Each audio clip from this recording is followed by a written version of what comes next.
Can I give the floor now to the representative of Algeria? Thank you, Madam President. First of all, I wish to extend my appreciation to you for your prompt response in convening this urgent meeting, which underscores the gravity of the situation before us. I thank USG Di Carlo and Director General Grossi for their insightful briefing.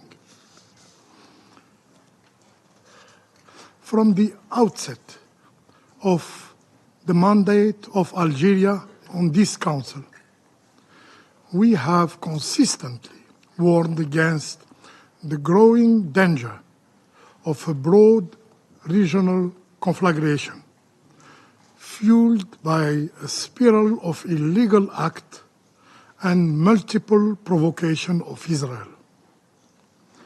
The events of today sadly confirm the validity of those warnings. We are now faced again with the serious and deliberate act of aggression. The Israeli army have launched coordinated strikes on the territory of Iran, targeting both military and civilian infrastructure. These actions are not only unprovoked and unjustifiable, they constitute a flagrant violation of international law, a violation of the Charter of the United Nations. As clearly articulated in Article 2, Paragraph 4 of the Charter, all members shall refrain in their international relations from the threat of or use of force against territorial integrity or political independence of any state, or in any other manner and consistent with the purposes of the United Nations. The logic of unilateral force, of so-called preemptive strikes, outside any legal mandate, cannot be normalized and cannot be tolerated within this Council. Once again, these attacks prove that the only thing that preemptive action could prevent is peace. So the justifications presented by Israeli officials are unacceptable.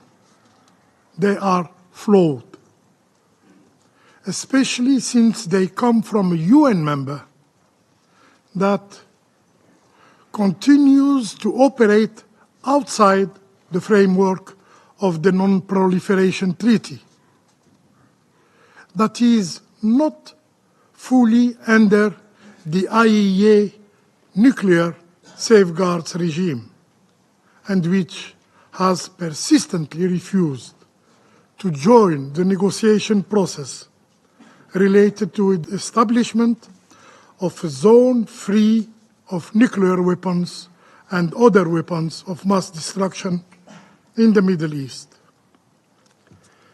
In its communique published this morning, the IAEA recalls the numerous General Conference resolutions on the topic of military attacks against nuclear facilities, providing that any armed attacks, I quote, any armed attack or and a threat against nuclear facility devoted to peaceful purposes constitutes a violation of the principle of the United Nations Charter, a violation of the international law and the status of the agency.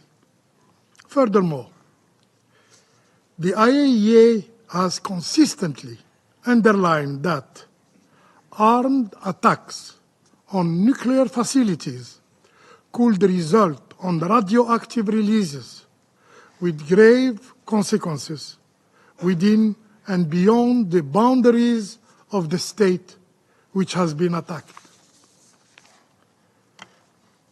Colleagues, let us not overlook the timing. These attacks occurred precisely as Iran and the United States, with the facilitation of Oman, are engaged in indirect negotiation regarding Iran's nuclear program. A sixth round of discussion was due to take place this weekend in Muscat. The question must be asked about these attacks. Why now?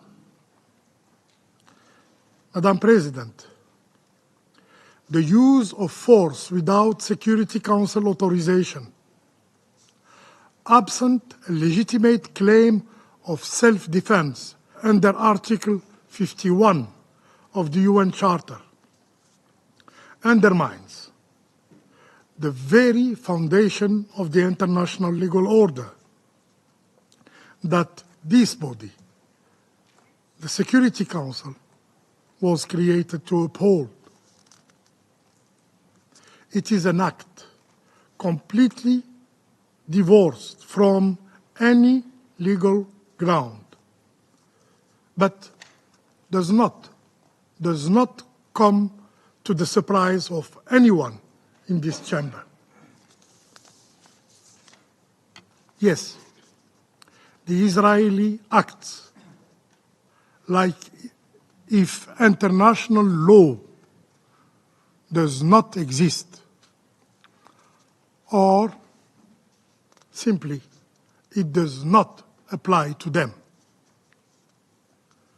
Israel is sowing chaos throughout the region, throughout the Middle East. Its conduct is unworthy of a member of the United Nations. We are witnessing a repeated act of aggression.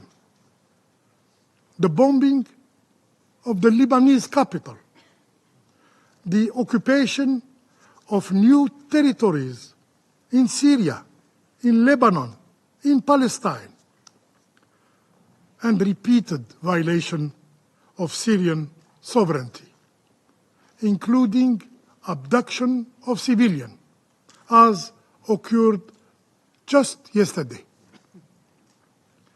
In Gaza, Israel is using starvation as a method of warfare, in clear violation of international humanitarian law. A genocide is unfolding before our eyes, before your eyes. This is the behavior of a rogue state, and yet some still wonder why the Middle East remains so dangerously unstable. Madam President, the international community cannot allow a precedent to take hold whereby Israel acts as a judge and a jury, launching unilateral attacks in violation of established legal norms. Such course of action would erode the credibility of the Security Council and diminish the authority of the United Nations Charter itself. We must reaffirm clearly and collectively that the principles enshrined in the Charter are not optional. They are binding obligations. The prohibition of the use of force and the respect of sovereignty of member states are the pillars upon which our international system is built. We further reiterate that right must prevail over might. No political objective, no matter of strategic, can justify actions that defy the legal order upon which peace among nations depends. Let us be clear. Upholding international law is not a choice. It is a duty under all circumstances and without exception. Without exception. I thank you. I thank the representative of Algeria for his statement.